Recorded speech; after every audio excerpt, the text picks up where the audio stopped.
This evening, we have the honor of having Yonathan Moya with us. I'll go ahead and quickly read his bio. Yonathan Moya has spent most of his adult life serving on the mission field throughout Latin America and the Caribbean. He's traveled all throughout the region and has been involved in community development projects in Costa Rica, Belize, Mexico, Honduras, Haiti, and Cuba. In 2017, Yonathan embarked on a 2,000 photographic journey to document the reality of life on the US-Mexico border. The storytelling trip changed the trajectory of his life and was the inception of a ministry that he now serves, that now serves border communities. Yonathan is the founder and executive director of Border Perspectives. He grew up on the US and Mexico border and now lives with his wife, Megan, their son, Jude, and a mini golden doodle, Fitz, in Minneapolis, Minnesota.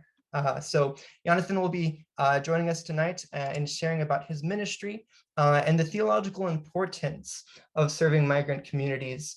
The theme for this year's conference is a theological vision for the people of God. And each of our speakers throughout this weekend, throughout this conference, will help us to reimagine the narratives that we say and that we tell about immigrant communities in our world today through the lens of the Christian scripture. So with that, I will go ahead and pass the mic to Yonathan. Yes, thank you so much for that introduction, and thank you all so much for being with us tonight and the rest of this weekend.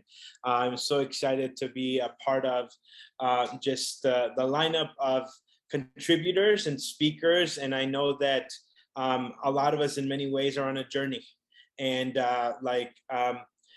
like myself, right? And I think some of us are in different phases of that journey, and I am glad to be a part of sharing, but also understand that we have a lot to learn from each other, as we go into breakout sessions, as we hear different perspectives and narratives. But the one thing that's really exciting about it all is the key that brings it together, right? And that is the love of God for people, and specifically the heart of God for those who are vulnerable on the margins, the immigrants, the refugee, those who are seeking asylum and seeking refuge.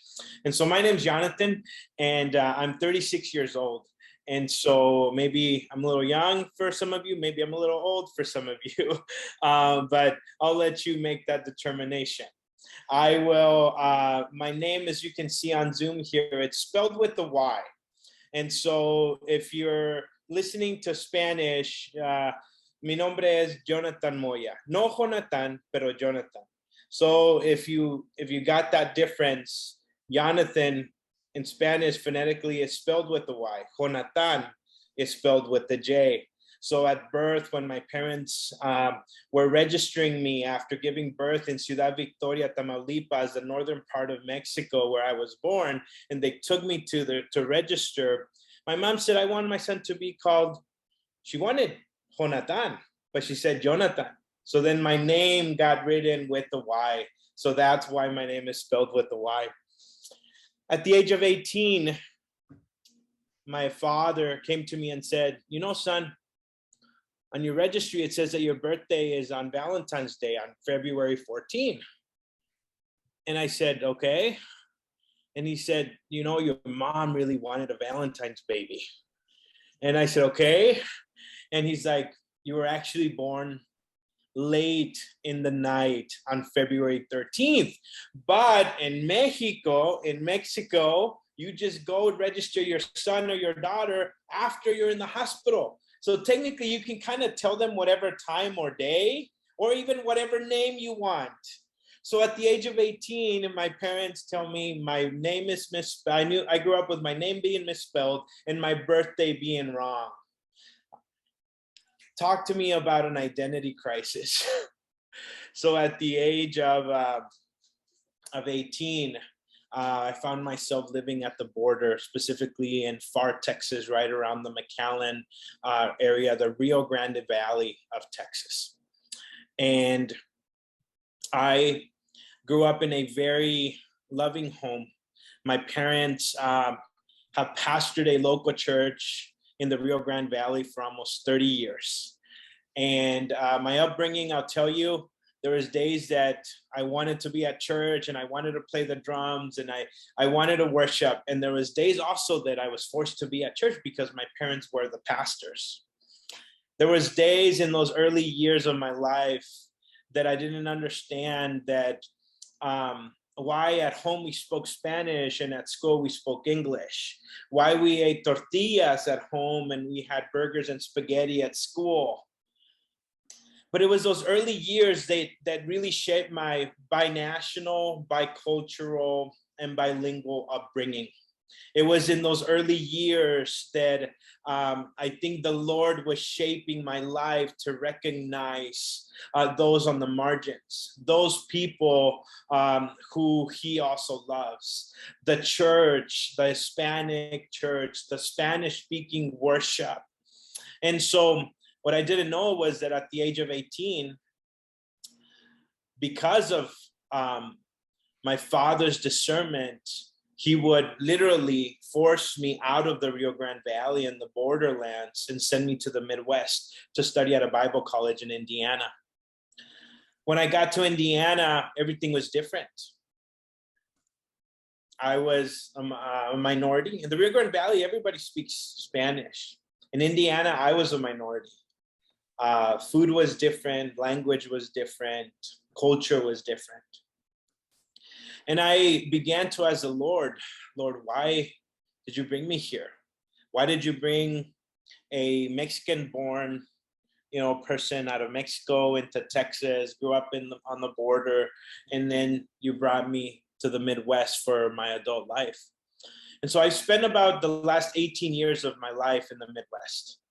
And I'll tell you that this identity crisis that I think I began at 18 continued.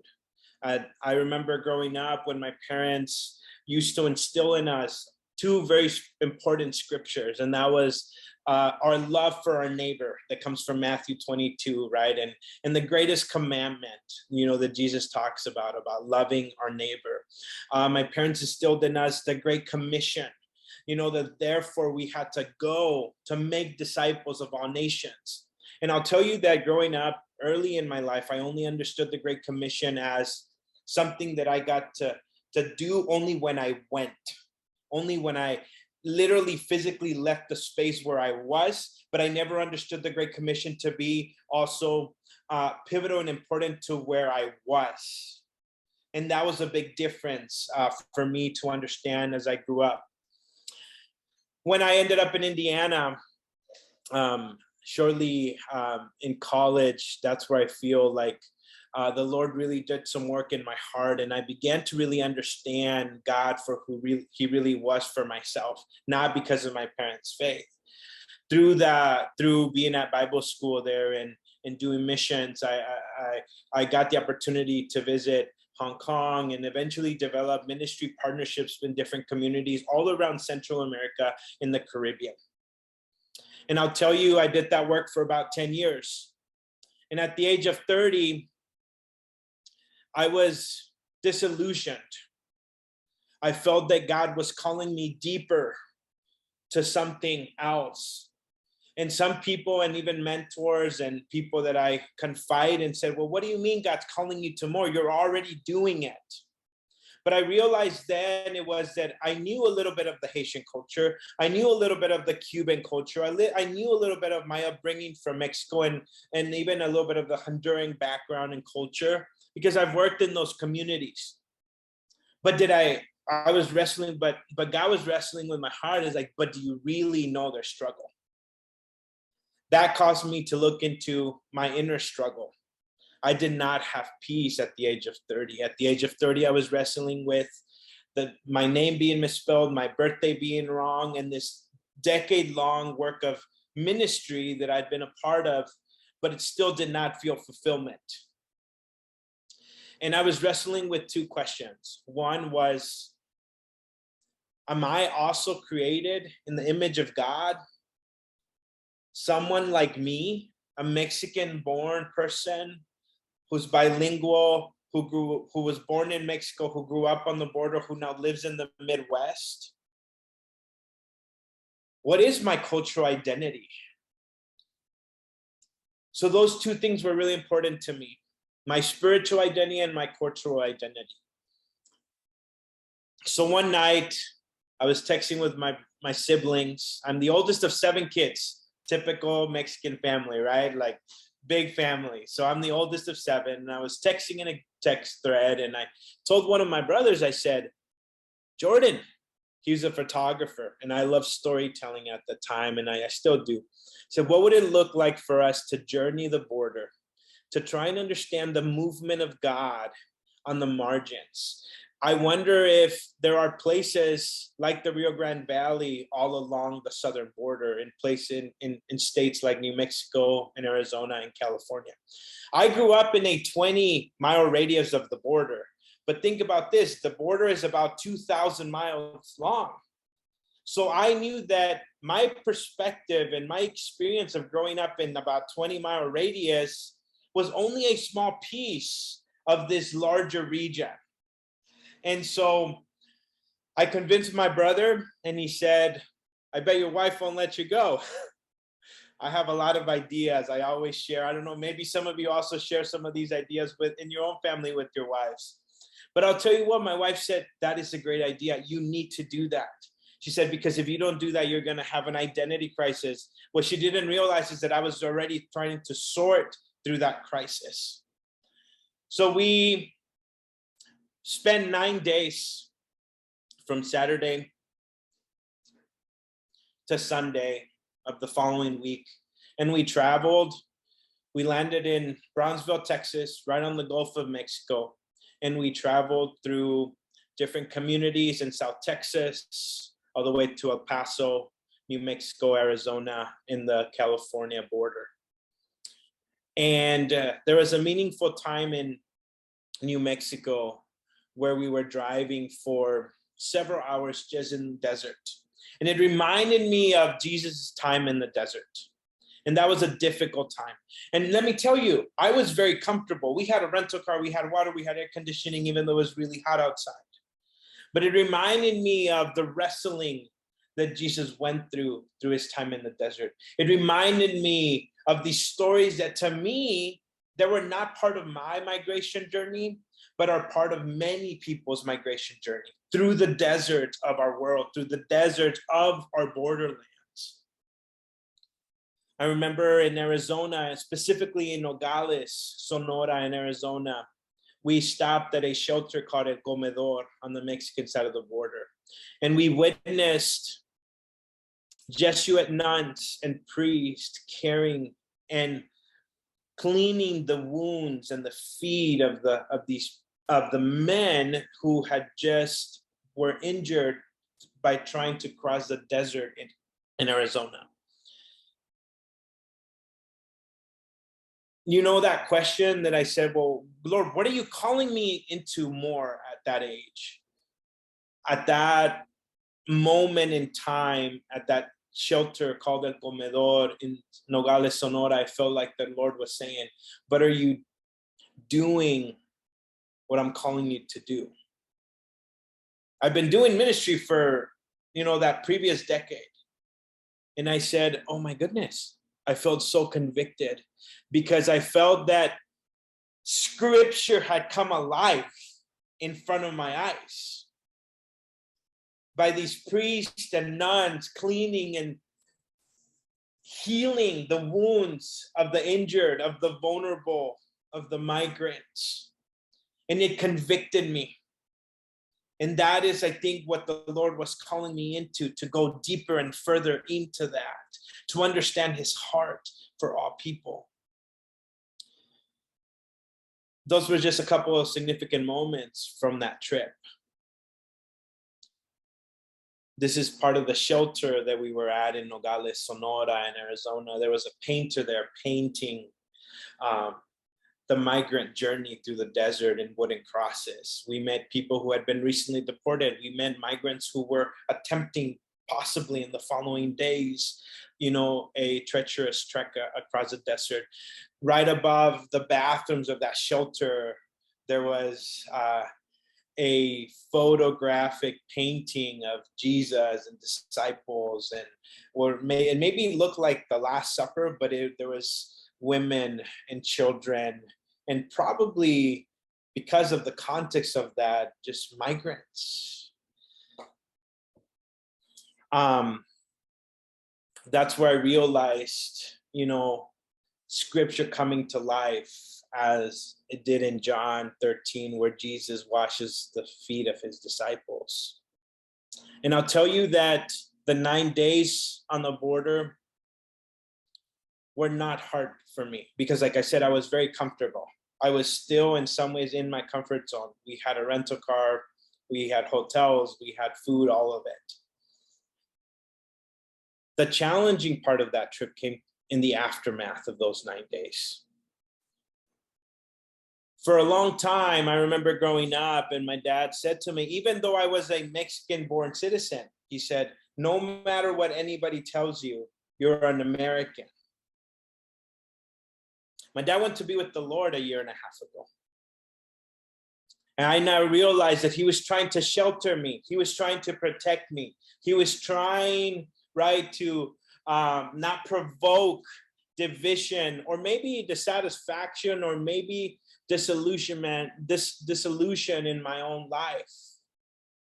Being from another nation and living in the United States, I think he was trying to protect me from something.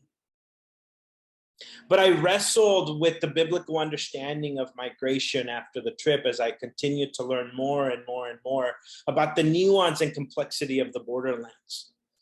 And I found, and maybe some of you have heard through World Relief and Matthew Soren's, and maybe some of their resources or books, and even this research through Lifeway in 2015 about what I call a biblical blind spot. It basically addressed that out of 100 out of 173 million Christians in the United States, only 12% of evangelical Christians say that their view on immigration was primarily influenced by the Bible. Maybe that was because only 21% of evangelical Christians have ever heard a message in their church about reaching out to immigrants. I talk about a biblical blind spot. If, as people of faith, we're not influenced by the scriptures, for me, they came to life at that shelter. Well, what is influencing us? So after that trip, I told my parents, because they had been doing this work primarily with undocumented families and immigrant families in South Texas for about 30 years. And I realized that I was also being called to it, but I was trying to run away from it. And at that end of the trip, I said to my parents, as ministry leaders in their border community, how can I help? What can I do? I feel the Lord isn't letting me run from this anymore, because I was at the age of 30 finally beginning to understand who I was, and I was also finally beginning to understand the love that God had for me, a person who maybe in culture was labeled as different, right? And maybe even not worthy or deserving of the love of God. I realized that when I was a teenager, and my mom told me one day to drive her to an apartment where she dropped off clothes and food, and she said there was 15 people in there and they just need basic care. And I didn't want to drive her there at that time when I was a teenager. I felt convicted at the age of 30, because I said, my parents were never about creating a large ministry or a large church. It was always about them being faithfully obedient to the call of God, to our neighbor, to the great commission that they had instilled in us and my siblings as we were growing up. What came in the aftermath of this conversation was the beginning and the origin of a ministry now called Perpective. We're about 5.5 years into a ministry that is new as an entity, but it's not new or foreign to the work that my family has been involved with at the border for almost 3 decades long. Maybe my parents, didn't see the caravans in the 90s. Maybe they didn't experience child separation as some of us have witnessed now recently through our journey and our understanding of policy and immigration. But they had been faithfully serving on the margins, faithfully serving the unseen, the undocumented, the people that were hidden literally from society. I'll tell you that in the last 5 years, I did not want to start a ministry. And I waited on the church, especially for me and being in the Midwest in my context, I was waiting for my church to do something. But I kind of just, maybe I'm still waiting. But in that process, the Lord got a hold of my heart. And because of this experience and because of my family ties to the border, he called us to go deeper into this line of work.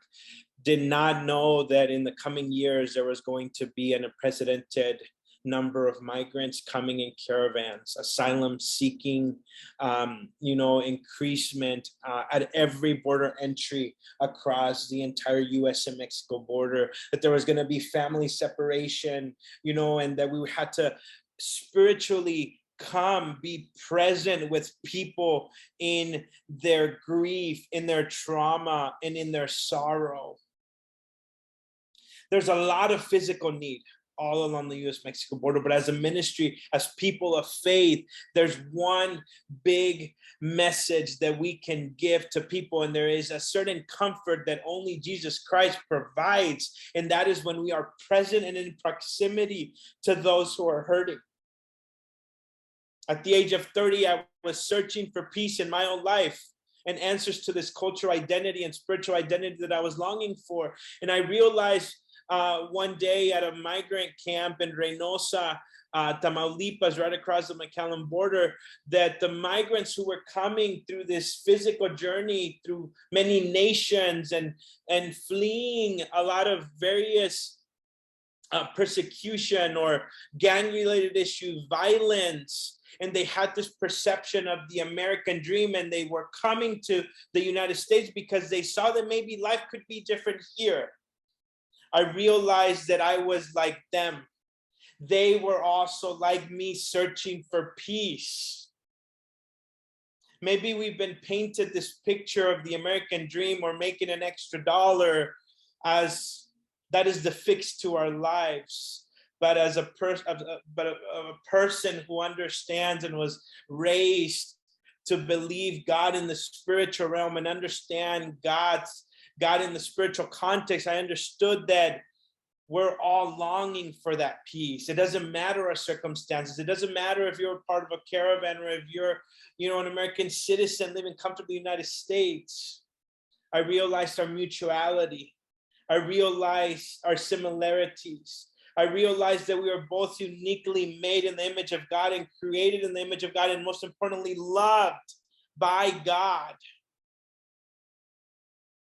And so if that didn't draw me closer to my neighbor, the foreigner, that's where I felt deeply connected to their story, to their sorrow, to their pain. And I realized that I saw myself and my longing also in them. And they prayed for me. And their prayer was powerful because it evoked something in my spirit that I did not know I needed. And I saw God through the migrant woman who had just walked 3 months with 2 of her kids and faced persecution. And yet she was ministering to me. And that is the beauty of the gospel. That is the gospel at work. When we can see God through the movement of people. At Border Perspective, as it has continued to grow, not only do we have a border response where we are primarily addressing the spiritual need of those who are fleeing and eventually making their way to the border and through the border, but we also have a response to address some of the physical needs that migrant families have, whether it's in shelters, in pop-up camps like in Matamoros, Tamaulipas, Reynosa, or at various shelters on both sides of the Mexican and Texas border. Through this, we also realized, because of the stat that I shared with you earlier, that the American church needed just biblical understanding and education. And so we kind of took it upon ourselves to develop some curriculum that would help us enter into a more intentional conversation. So Border Perspective started to do what we call now border journeys, weekend immersive learning experiences. We also do week-long service learning trips. We don't call them mission trips because it's not about us coming and solving anything, because we cannot solve somebody's legal issues. We cannot solve by doing. We have to be, we have to wrestle, we have to understand the nuance and the complexity of what it means to be at the border. And so we work primarily with the local church, and we were doing a lot of initiatives that are assisting those who are vulnerable at the border currently, whether it's undocumented population on the Texas side or a newly arriving asylum-seeking family to the Mexican side of the border.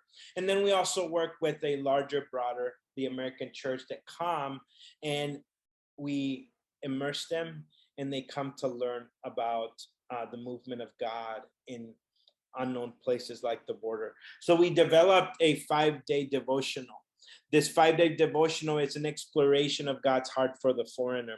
And I will make this available to you eventually. I'm sure there's going to be some follow-up communication, but I'll be granting you all a copy of this. I think as it is so in theme and in line with this conference, and we highlight in these immersive experiences that we put together, whether it's a weekend or a week long.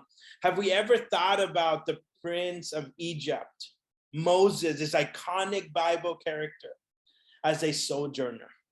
Do we know the inadequacy that Moses felt when he was called from by God to rescue his people from slavery?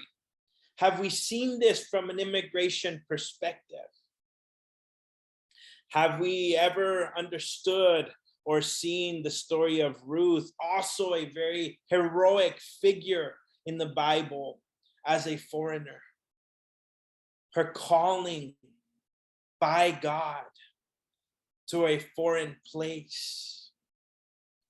Have we wrestled, to understand a king's request for the foreigner in the Old Testament?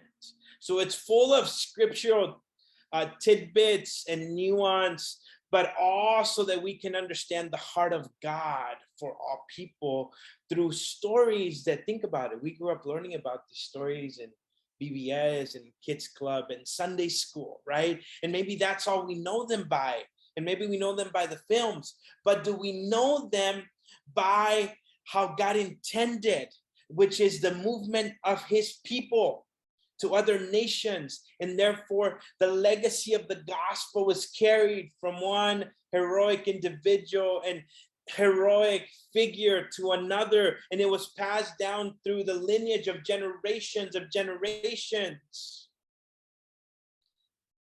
We wrestle with and find how the prophets throughout scriptures speak up for the foreigners.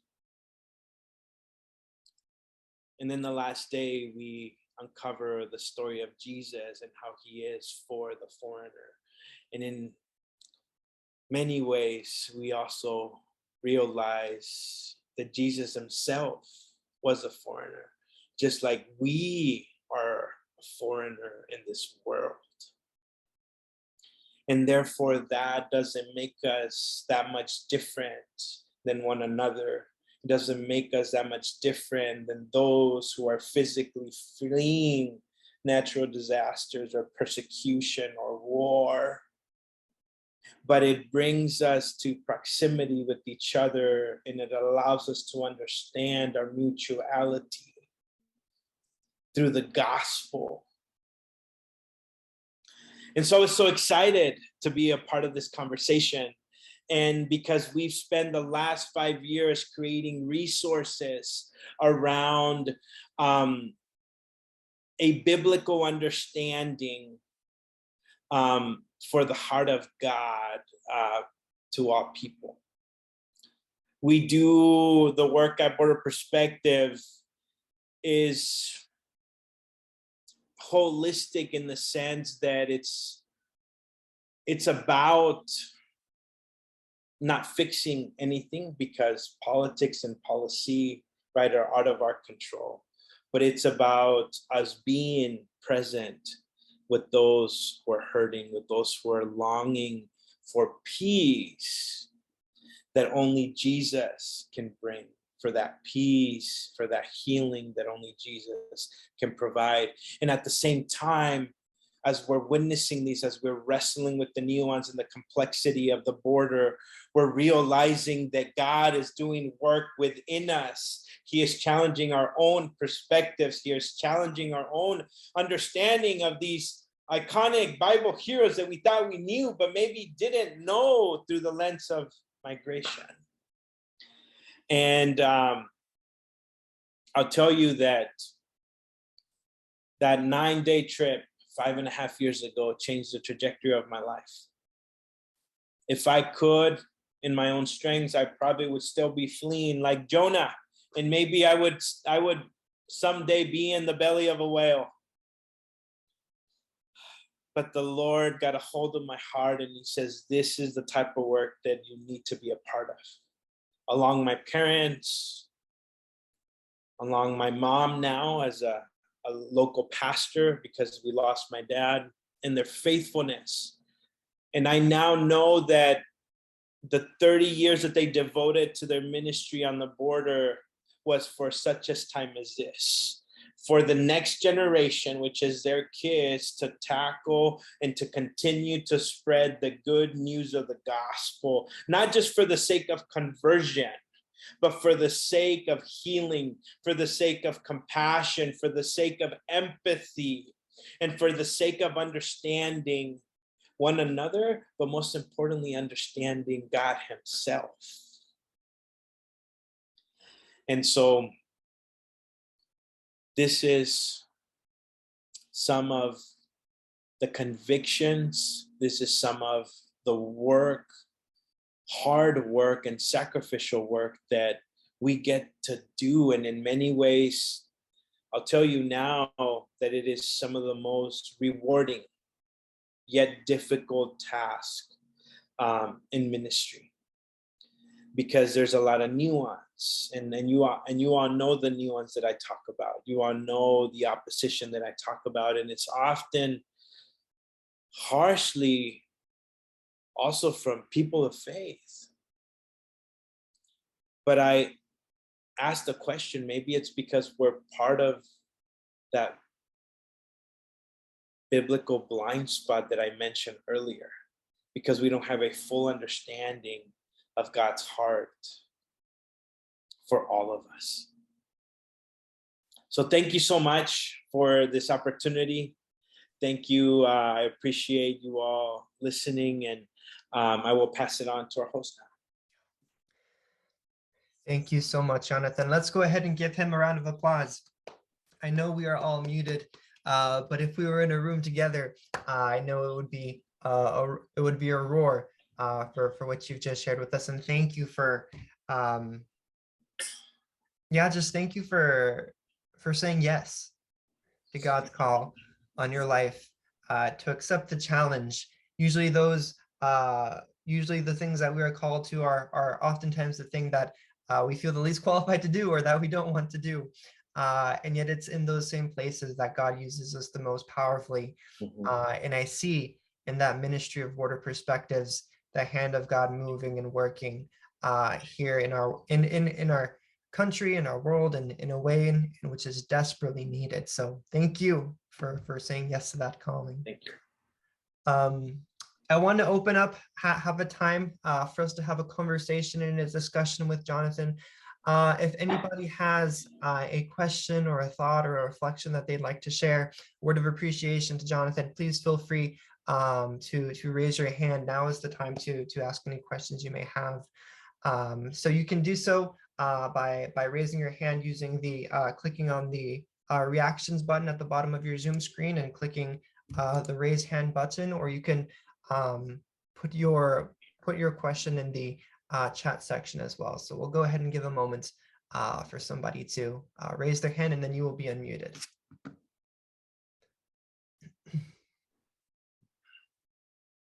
Okay, and Wilmer, yeah, let's go ahead and have you get us started.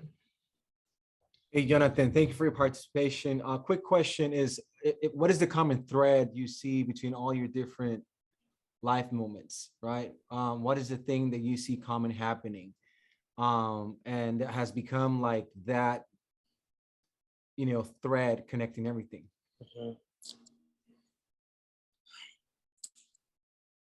I'm a millennial.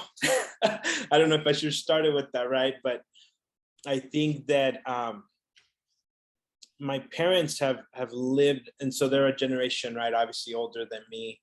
I think something that I've learned, I'm 36 years old, as a young person still, is the commitment, a commitment that requires sacrifice, commitment that is not notable for the sake of earthly praise or earthly rewards, but a commitment and sacrifice to the gospel because it's eternal, right? It's about eternity. And I think that I have been challenged in the last 18 years of my life by just kind of seeing things maybe from my own physical context. But at 18, when my dad pushed me out of the house to go to Bible school, I said, well, why did you push me out? I'm your oldest son. Do you not love me? And he said, it's not because I wanted you to get a good job. It's not because I just wanted you to learn the Bible. He said, I knew that you needed to be in a different place because spiritually speaking, God wanted to take you deeper. And so the last almost 18 years of my life, I've want to go and understand a depth, a spiritual depth that only being closer to God allows us to do. And I think that is a thread that maybe allows me to go into hard spaces and have hard conversations, even though they're uncomfortable, even though I have to take myself out of my comfort and place myself in discomfort.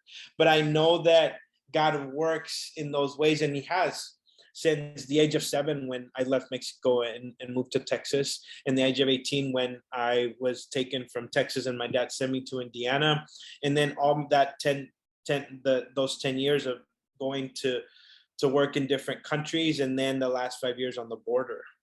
And I'll tell you, the faithfulness of God is so vivid there, and the depth of God is vibrant and so vivid for me, and I think that's why I long for it.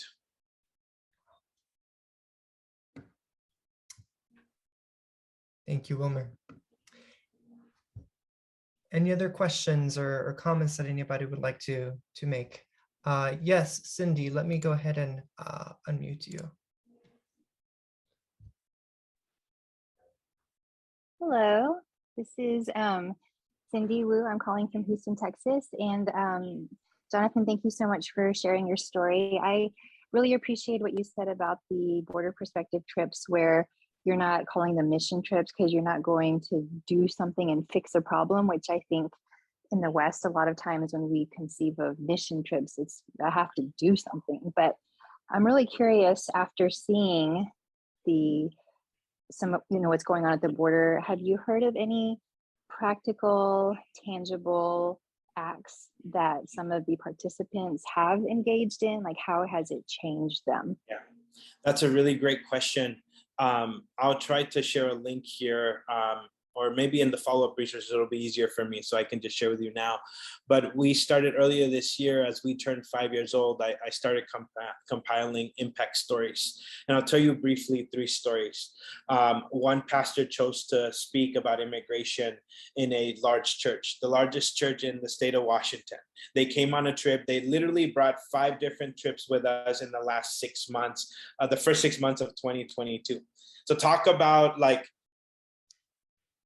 I'm not doing this. It's only the Holy Spirit that moves people to come and learn and then also share with their congregation.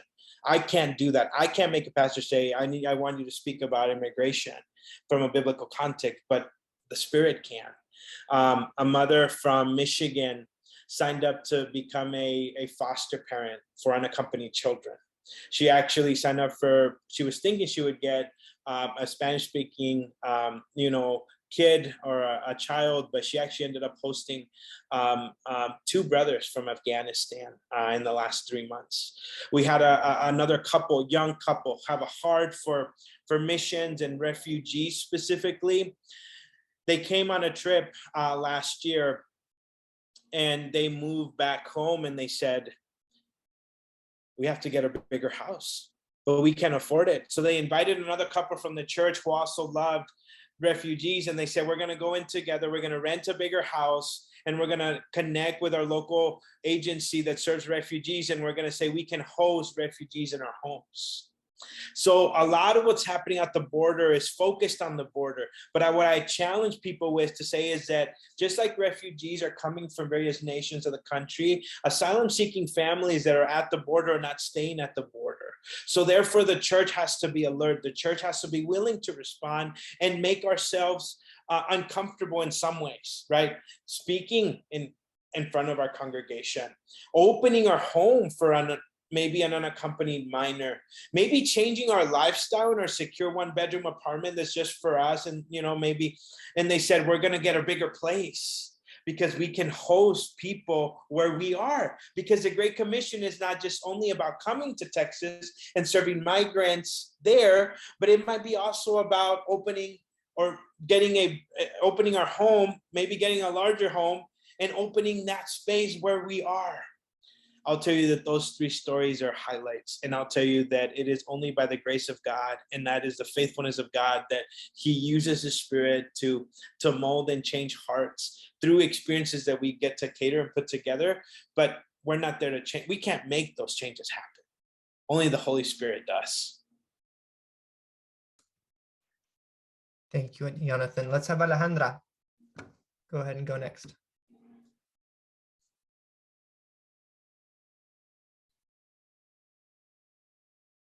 Oh, I don't think we can hear you, Alejandra. Can you hear me now? Yes. Oh, great. I just want to thank you so much for sharing. I think that your story is so helpful for those of us who have similar stories to understand that we're not alone in this journey. I think that as you were saying everything that you went through, I was like, wait, why are you telling my story? In a way, this, all of these things that you're sharing about your identity, like people, just your name being misspelled, all, your journey to serve God in a specific way, and then that kind of changing and going through that crisis. I am from Mexico. I grew up in Nuevo Laredo. I'm also from Tamaulipas. I moved to Laredo, Texas, much older than you. But I went through these moments of crisis, and then I decided to study theology. But one thing that you said that really caught my attention is just how the faith of these people really helped you through the journey. And I want to highlight that aspect of your presentation, because sometimes we see, like, I think we have this mentality that we're going to bring Christ to people when Christ is already with them. That's right. Christ is already with them. And what we need to do is, like, us little Christ coming to Christ in them, Mhm. joining in solidarity Solidarity, yeah. with them.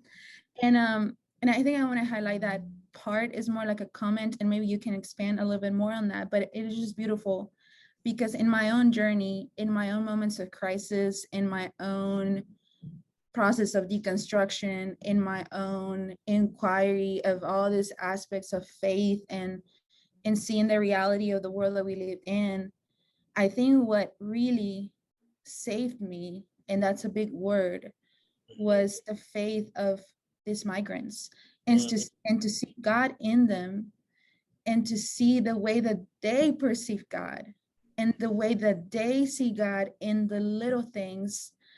And I always had this comment about migration and the way that we see, I guess, from the ethical perspective, which is my area. There's people that sees God would never be on the side of the migrant, right? Because they're like breaking the law. But then the migrant who's hiding from Border Patrol and who successfully hides from a Border Patrol says, God was with me. God helped me hide. And you see these two perspectives, and you have to reconcile all of that. But Yeah. the way that they see God in the journey was something that saved me. So I don't know if you can talk a little bit more about that aspect. Thank you for sharing a part of your journey and the similarities in my story. And I'm sure there's probably others that probably can say the same. To your last comment, I was recently in a church where a mother was praying for her nephew because he was going to cross the river, and he was praying for his safety. I was at a different church in the Midwest within that week where a person was praying for safety to God from these same migrants, right? And so I begged the question, well, what prayer does God listen to? Is one heart more genuine than the other? Does one heart have more favor than other? How is God just in that, right? Does he listen to both? Maybe the journey, I wondered about the journey that has gotten both of that mother than that other person's prayer to have that perspective. And growing up on the border, is always about being in an in-between place, because the Rio Grande Valley, if any of you know it or don't know it, is not fully Texas, but it's also not fully Mexico or Latin America. My wife is from Minnesota, which is where we live full time. And she says, every time I go to the valley, I feel like I'm in a different country, but yet there's paved roads and running water and cell service. But how many of us are comfortable with being in the nuance and the complexity and the gray, right? Wrestling with God of, Lord, do you listen to both prayers? Because maybe they're both genuine. Lord, are you trying to teach us something, from the pleading mother for safety, or also maybe the American Christian who sees migrants or immigrants just as a threat? Maybe he's challenging us in that moment to be a witness there. But do we see that as an opportunity for, yes, the Great Commission? Not just, like I said, just the Great Commission, just for the sake of conversion, for the sake of growing together in our journey of faith along our brothers and sisters, whether we're in another foreign country on the border or whether we're at home. So thank you. Thank you, Alejandra, for your question. And thank you, Jonathan, for being present with us and sharing your heart and your understanding, your biblical understanding of God's not only heart, but God's posture towards migrating and displaced communities. My hope is that as we continue on in this conference, we can keep these things in mind, that the Spirit may continue to open our hearts. And wow, just what a way to begin.